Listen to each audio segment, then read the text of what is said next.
आत्ताच ज्यांनी आपल्याला मार्गदर्शन केलं ते राज्यसभेचे खासदार आणि आमच्या महायुतीचे स्टार प्रचारक आदरणीय खासदार धनंजय माडिक साहेब व्यासपीठावर गेला अभूतपूर्व असं महत्व आलेलं आहे. हाय व्होल्टेज ही निवडणूक होणार आहे अशा पद्धतीची माध्यमं म्हणतायत. आणि मग उमेदवार ठरवत असताना सुद्धा त्या पद्धतीचा अनुभव पुन्हा साहेब मला आला. एसएल मध्ये गेल्यानंतर काय रोड पोस्टरमध्ये मी कधी बसलो नव्हतो, पण गेल्या 15 दिवसांमध्ये सगळे अनुभव मी घेतले. आणि म्हणून अनेक वेळा माध्यमं मला विचारायची की आपण उमेदवार शिवसेनेचे विद्यमान खासदार आहात आणि मग अमुक उभारणार आहेत, तमुक उभारणार आहेत, राजे राजे उभारणार आहेत. मी त्यांना सांगितलं ज्या पद्धतीनं एखादं जंगीबद्ध युद्ध शाहू खासबाग मैदानामध्ये होतंय त्यावेळी तालमीतला प्रत्येक मोठा पैलवान त्याला सराव देत असतोय, तशा पद्धतीचा कदाचित तो सराव होता. आणि म्हणून अधिकची ताकद या कुस्तीसाठी मला मिळालेली आहे. आणि निश्चितपणानं आपल्या या विभागामध्ये भारतीय जनता पक्षाचं आपण केलेलं काम आणि विशेषतः आज तिसऱ्यांदा की भारतीय जनता पक्ष आणि शिवसेनेचा उमेदवार म्हणून आपल्याला उमेदवारी मला दिलेली आहे. आणि मग 2014 साली असेल, 2019 साली असेल, आज 2024 सुद्धा मला भारतीय जनता पक्ष आणि शिवसेनेने उमेदवारी दिली. जुन्या काळामध्ये शिवसेनेचा पदाधिकारी असताना आम्ही नेहमी म्हणायचं शिवसेना हा मोठा भाऊ आहे आणि भारतीय जनता पक्ष हा लहान भाऊ आहे. पण आज 2024 नंतर परिस्थिती बदलली. जवळजवळ 10,000 पदाधिकारी भारतीय जनता पक्षाचे झाले. 2,000 बूथ प्रमुख मला वाटते आपले झालेले आहेत. त्या मानानं आमचा शिंदेगड अजून बाल्यावस्थेत आहे. आणि म्हणजे निवडणूक आम्हाला सगळी करायची आहे, त्याची मुख्य मदार सगळे आपल्यावर असणार आहे. आणि त्या पद्धतीची ग्वाही सुद्धा आपण दिली, त्याबद्दल आपल्याला आभार मला आभार व्यक्त करायचे. शिवसेना, भारतीय जनता पक्ष, राष्ट्रवादी पक्ष, जनसुराज आणि इतर आपले मित्रपक्ष आहेत यांच्या वतीने मी निवडणूक लढवतोय. आणि या निवडणुकीमध्ये अबकी बार 400 पार मोदीजींना तिसऱ्यांदा पंतप्रधान करायचं या उद्देशानं गेले अनेक दिवस आपण सातत्यानं प्रयत्न करताय. आपण बूथ स्तरावरची रचना असेल आणि सगळ्याच ज्या पदाधिकाऱ्यांची निवड असेल, अखंडपणानं भारतीय जनता पक्षाचं काम सुरूच असतंय.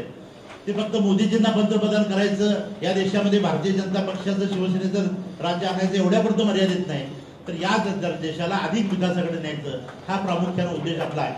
आणि म्हणून मी नेहमी म्हणतो 2004 पासून 2014 पर्यंतचा युपीएचा काळ आपण बघा आणि 2014 नंतर 2024चा एनडीएचा काळ बघा.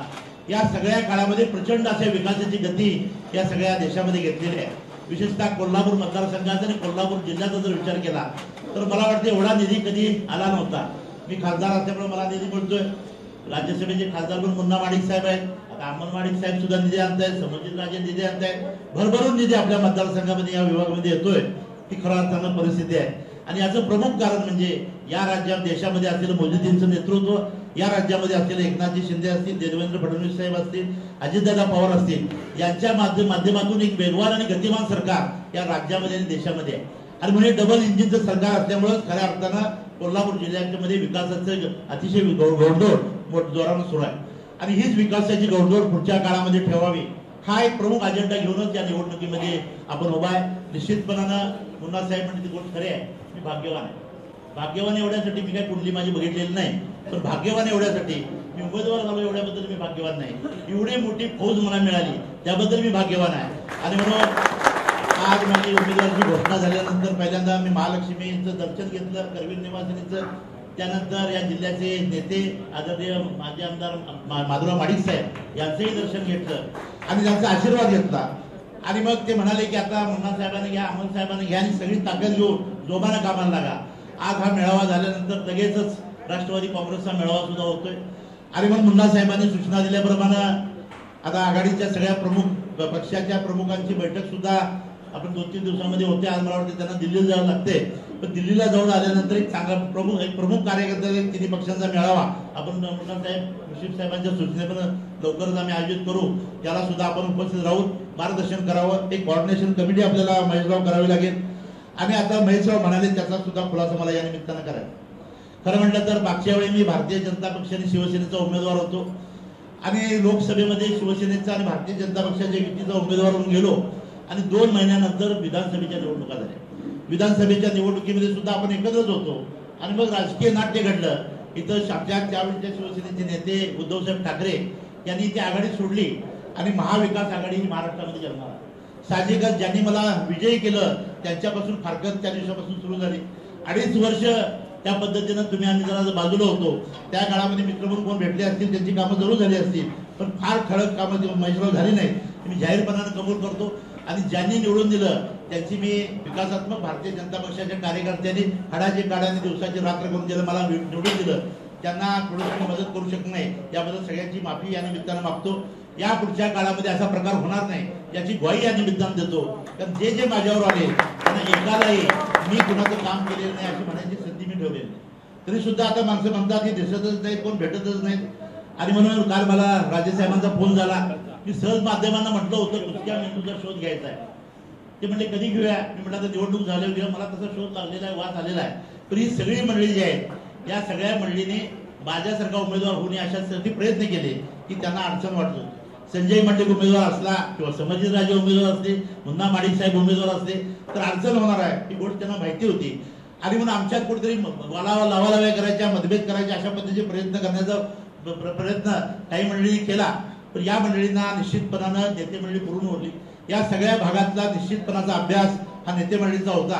आणि म्हणून आमच्या शेवटच्या अधिवेशनाच्या काळामध्ये दिल्लीला आदरणीय मोदी साहेबांनी सर्वच या महायुतीतल्या सर्व खासदारांची बैठक घेतली, एनडीएच्या घटक पक्षांची बैठक घेतली आणि त्यांनी सांगितलं 400 पार करायचं आहे. ते फक्त भारतीय जनता पक्षाला नाही तर बरोबरच्या सहकारी पक्षाला सुद्धा आपल्याला मोठं करायचं आहे. आणि त्या निमित्तानं या देशामध्ये पुन्हा एकदा आपल्या महायुतीचं राज्य आलं पाहिजे या पद्धतीची भूमिका आम्हाला घ्यायची आहे. आणि म्हणून मला मोदी साहेबांचं सुद्धा या निमित्तानं आभार व्यक्त केलं पाहिजे. आदरणीय मोदी साहेबांनी अमितभाई शहानी आम्हाला सांगितलं होतं आपल्या मित्रपक्षांना सुद्धा आम्ही कुठं अंतर देणार नाही. आणि त्या पद्धतीनं आमच्या शिवसेनेने त्यांनी सन्मान दिला, त्याबद्दल त्यांचंही आभार या निमित्तानं व्यक्त करायचं आहे. ज्यावेळी उद्धव साहेबांच्या गटातून मी शिंदे गटामध्ये गेलो त्यावेळी त्यांना मी म्हटलं होतं आपल्याबरोबर मी येत असताना विकासासाठी मोठा निधी मला दिला पाहिजे. जवळजवळ 700 ते 800 कोटी संग्राम ग्रामीण भागासाठी निधी त्याच्यामुळे बोलत चालते 800 कोटी रुपये आम्हाला त्यांनी दिले. आणि कोल्हापूर शहरासाठी सुद्धा प्रचंड असा निधी दिला. आणि हा सगळा निधी येत असताना केवळ आम्ही खासदार म्हणून आणला असं नाही तर या पक्षाचे आम्ही कार्यकर्ते आहेत या भावनेनं कोल्हापूरकडे अधिक लक्ष दिलं पाहिजे या भावनेनं त्यांनी मोठा निधी दिला आणि विकासाकडे आपला कोल्हापूर जिल्हा चाललेला आहे. आता एका बाजूला विकासाकडे जाणारी सगळी यंत्रणा आणि दुसऱ्या बाजूला पुराण काळामध्ये जाणारी यंत्रणा या कोल्हापूर जिल्ह्यामध्ये निवडणुकीच्या निमित्तानं आलेले आहे. निश्चितपणानं समोरचे जे उमेदवार आहेत महाराज साहेब आम्हाला त्यांच्याबद्दल काय बोलायचं नाही, सगळ्यांनाच आपल्याला आदर आहे. पण महाराज साहेबांना बळी देण्यासाठी कदाचित मुन्ना साहेब उभा केले का काय अशी शंका माझ्यासारख्याला येते. कारण आदरणीय महाराज साहेबांना जर सन्मानच द्यायचा होता तर परवाच राज्यसभेची निवडणूक झाली त्यावेळी जर त्यांना बिनविरोध दिला असतं तर खऱ्या अर्थानं या जागेचा कोल्हापूरचा सन्मान झाला असता. तर ते न करता आपल्याला कोणाला उभारायचं नाही आणि म्हणून महाराज साहेबांचं नाव काढायचं हा प्रकार सुद्धा मला वाटते त्यांचा अपमान करणारा हा प्रकार आहे. आणि म्हणून खऱ्या अर्थानं त्यांना गावागावामध्ये फिरायला लावणं, त्यांना वारंवार या सगळ्या निवडणुकीच्या यंत्रणेमध्ये फिरायला लावणं हे सुद्धा दुर्दैवी भाग आहे असं मला या निमित्तानं म्हणायचं आहे. या निवडणुकीमध्ये भारतीय जनता पक्षाच्या ताकद मी आज अनुभवलेली आहे. परवा सुद्धा या मला वाटतं ऑफिसच्या कार्यालयाच्या उद्घाटनाच्या निमित्तानं पदाधिकाऱ्यांचा मेळावा असा या मैदानावर आयोजित केला होता. अमितभाई शहा इथं आले होते त्यावेळी सुद्धा मी बघितलं जवळजवळ 10,000 पेक्षा प्रमुख लोक इथे उपस्थित होते.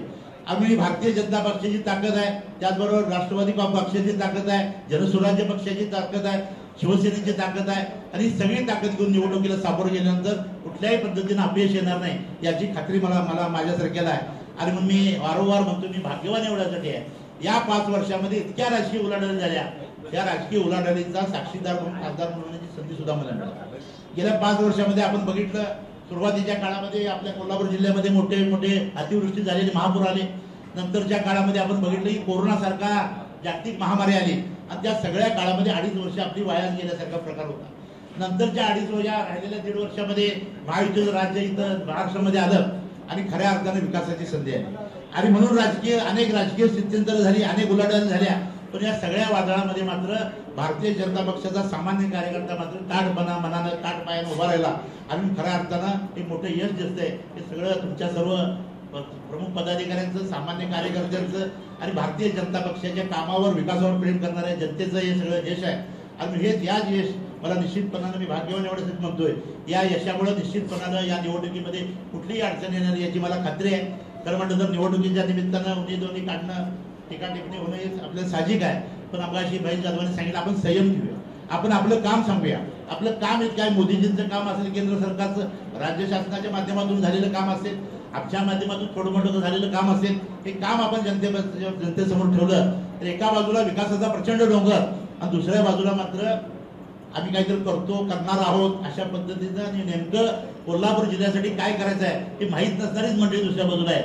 आणि मग कोल्हापूर जिल्ह्याचा सामान्य मतदार यावेळी तिसऱ्यांदा, मला दुसऱ्यांदा खासदार करेलच, पण मोदी साहेबांना तिसऱ्यांदा पंतप्रधान करण्यासाठी मतदान करेल या पद्धतीची खात्री या निमित्तानं देतो. अतिशय ताकदीनं माझं आपण स्वागत केलं त्याबद्दल प्रमुख पदाधिकारी, आपल्या सर्व ग्रामीण भागाच्या सर्व पदाधिकाऱ्यांचं, सर्व कार्यकर्त्यांचं या निमित्तानं आभार व्यक्त करतो.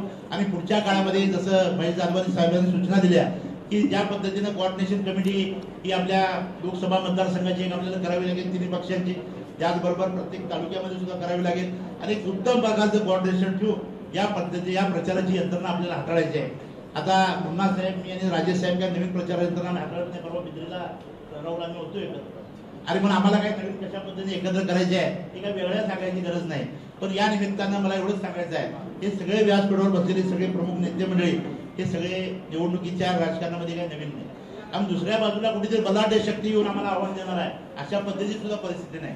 आपण या निवडणुकीमध्ये पुन्हा एकदा माझ्यासारख्या सामान्य कार्यकर्त्याला या कोल्हापूर जिल्ह्याचं प्रतिनिधित्व करण्याची संधी आपण द्यावी एवढी नम्र विनंती करतो. आजच्या ठिकाणी येऊन माझा इथं आपण सत्कार केला, मला बोलवून सत्कार केला, त्याबद्दल सगळ्यांचा आभार व्यक्त करतो. थांबतो. एबीपी माझा, उघडा डोळे बघा नीट.